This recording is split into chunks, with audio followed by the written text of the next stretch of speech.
BFM Business, tout pour investir. Lorraine Goumeau. Vous êtes au cœur de l'émission qui s'occupe de vos finances personnelles. Comme tous les jours, vers 10h30, on vous donne votre petite dose d'économie. Et ce matin, on va parler du DPE. Précisément, qu'est-ce qui cloche avec le DPE? Bonjour Nicolas. Bonjour. Le diagnostic de performance énergétique, c'est le sujet d'une petite note, d'une grosse note, du CAE, du Conseil d'analyse économique, qui est rattaché à Matignon. Cette étude dévoilée par nos confrères et consoeurs des Échos nous dit plein de choses.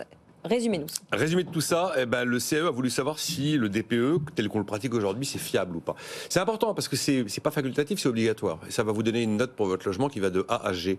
Et on sait que progressivement, les logements les plus mal notés seront interdits à la location. Donc on est sur un sujet important. On n'a jamais eu un marché de location aussi tendu. Dès début 2025, un logement G ne pourra plus être loué s'il n'a pas été rénové. Et c'est le cas d'ores et déjà des logements classés G+. Alors les critiques s'accumulent autour du DPE depuis de nombreuses années, mais là on a il y a un côté un peu Big Bang du DPE en filigrane quand on lit cette note du CAE, dont les détails ont été publiés par le Conseil d'analyse économique ce matin même. Bon, quel est le nouveau regard que porte ce Conseil d'analyse économique sur ce fameux, bilan énergétique des habitations, des logements? Le nouveau regard, c'est juste absolument pas le même que la façon dont on fonctionne aujourd'hui.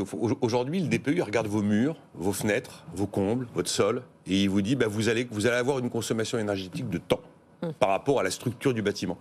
En fait, c'est une estimation d'une consommation d'énergie théorique. Et le Conseil d'analyse économique a analysé 180 000 données bancaires pour ne pas regarder ce qui se passe avec les murs, les fenêtres, les combles, mais ce qui se passe avec les gens qui vivent.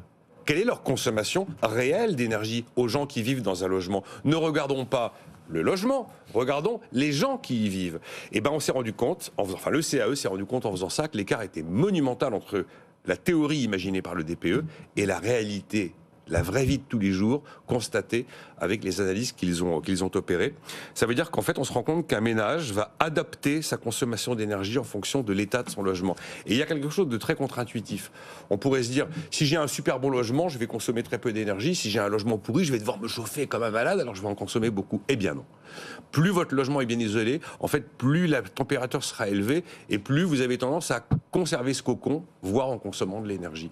Ce qui veut dire que le DPE, surestime totalement les économies d'énergie que l'on peut réaliser quand on fait des gros travaux de rénovation énergétique. Ça veut dire que le DPE surestime fortement la consommation d'énergie de ce qu'on appelle les passoires thermiques. Car dans la réalité de la vie des gens, c'est pas ce que le CAE a constaté. Objectivement, c'est pas comme ça qu'il le dit, le Conseil. Mais la conclusion, c'est que le DPE tel qu'il fonctionne aujourd'hui, il a vraiment tout faux. Voilà. La clé, c'est donc l'écart qui existe entre, quelque part, la consommation théorique et la consommation réelle d'énergie. Comment on va expliquer ça? Comment on va faire? Oui, le DPE, il est théorique et l'individu, il est humain. Et en fait, le DPE a totalement zappé, ignoré cette dimension humaine.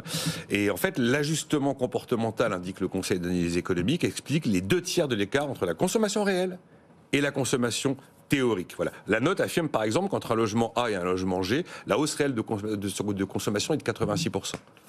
C'est-à-dire qu'elle est 6 fois inférieure à ce que nous disent les estimations de consommation théorique du diagnostic de performance énergétique. Et le DPE ignore aussi l'âge des gens, ignore le revenu des gens qui vivent entre ces murs et sous ce toit, ignore également la composition du foyer.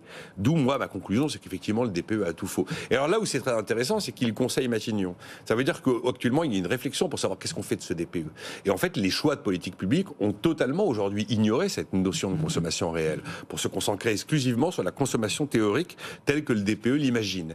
Eh bien, ça veut dire que dans ces cas-là, on fait fausse route, voire on rate la cible.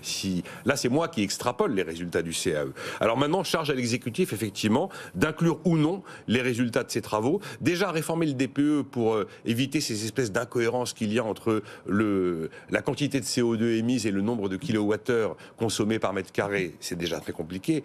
Maintenant, y introduire la dimension comportementale des individus en fonction des paramètres mis au jour par le CAE, c'est juste cornélien. Mais enfin, c'est assez intéressant de voir que quand on aborde le sujet avec un angle complètement différent, on obtient des résultats complètement différents.